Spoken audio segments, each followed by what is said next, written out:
হ্যাঁ, তোমরা দেখতেই পাচ্ছ মা সমস্ত একা হাতে জোগাড় করছে, সাথে আমিও আছি এবং সমস্ত কিছু বলে দিচ্ছে মা যেগুলো জিনিসপত্র আনার জন্য। এবার দেবিকা তো নেই এই মুহূর্তে, এটাও একটা মানে খারাপ লাগার বিষয়, কিন্তু ওর ইচ্ছা ছিল খুব এই পুজোতে থাকার জন্য, কিন্তু ও থাকতে পারেনি। যাই হোক, উপরওয়ালার উপরই তো সব কিছু, তার বিরুদ্ধে তো কিছু যেতে পারবে না কেউ। যাই হোক, আজকে যার নিয়ে এত হইচই, হ্যাঁ সে চলে এসছে, সে হলো লাড্ডু গোপাল। আর এর জন্যই আমরাই এখন সেরে নিচ্ছি পুজোটা, দেখো। এবং তোমরা এই ব্লগটা দেখতে থাকো, আর ভালো লাগলে অবশ্যই লাইক, শেয়ার, কমেন্ট এবং সাবস্ক্রাইব করবে প্লিজ। এখানে ফুল, তুলসী পাতা সব গোপালের জন্য আনা হয়েছে, আর এটাতে আছে গোপালের স্নানের জল, চরণামৃত, স্নান করানো হয়েছে। আর এখানে ধূপকাঠি, মাতা রানীও রয়েছে। আর এখানে গোপালকে সাজানো হয়েছিল, দেখো সিঙ্গার দেখে নাও একবার। আর এটা হলো ওই পাশেও আছে দীপিকার কলকাতার যে ঠাকুরগুলো ছিল।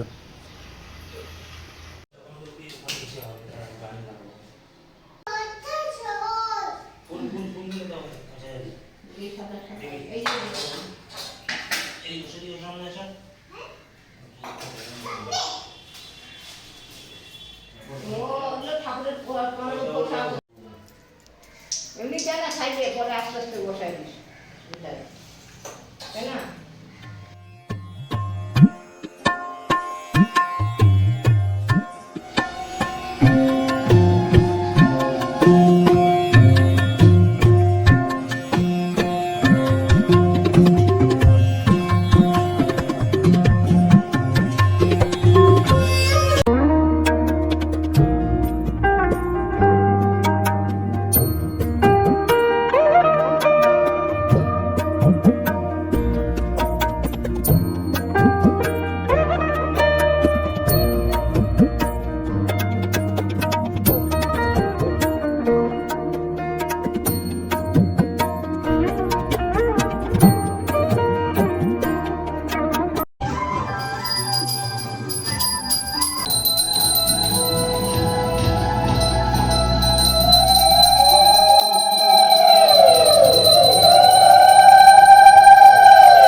দেখতে পাচ্ছ এখন মার আরতিও শেষ হয়ে গিয়েছে।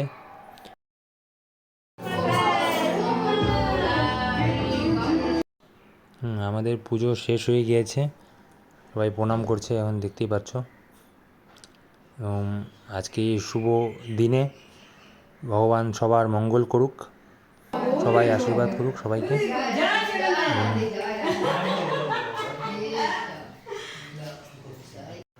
যারা যারা এই ভিডিওটা দেখছো সবাই একসাথেই বলো জয় জগন্নাথ।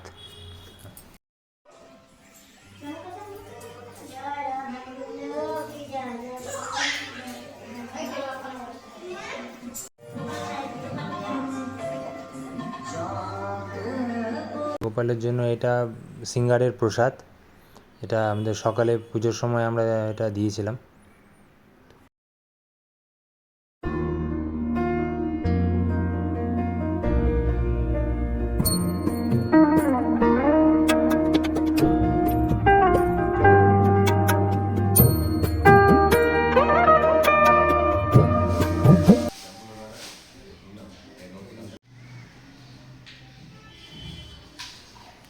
এখন আমি প্রসাদটা সবাইকে দিয়ে দেবো, এক এক করে তাই পরিবেশন করে দিচ্ছি।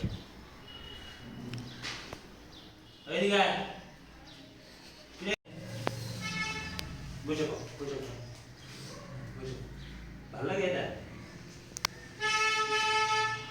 খুব ভালো লাগে। হ্যাঁ সাদা কালাচ্ছিস কেন? ওটা খা, এটা বলতে লাগে তোকে কি দেবো বল?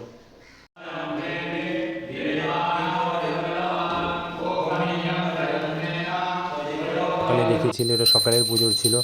এখন মা দুপুরের ভোগটা দিয়ে দিচ্ছে লাড্ডু গোপালকে। যাও দেখে নাও একবার।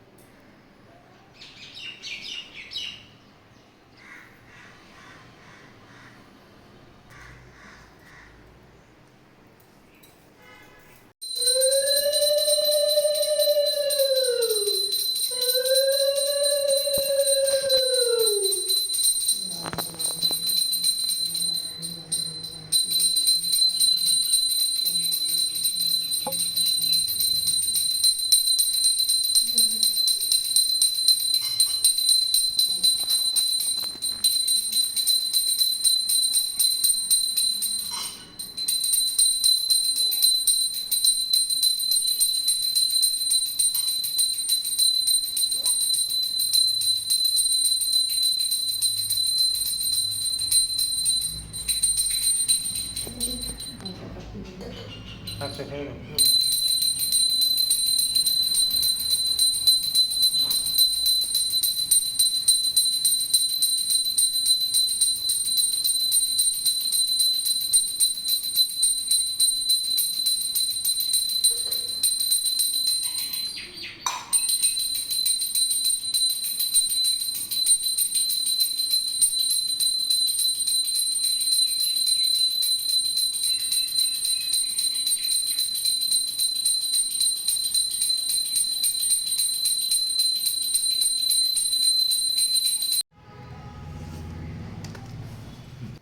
দেখো এটা পায়েস, তারপরে লাবড়া,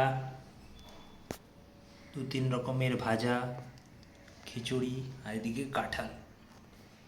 দেখে নাও, তোমরাও সেবা করে নাও।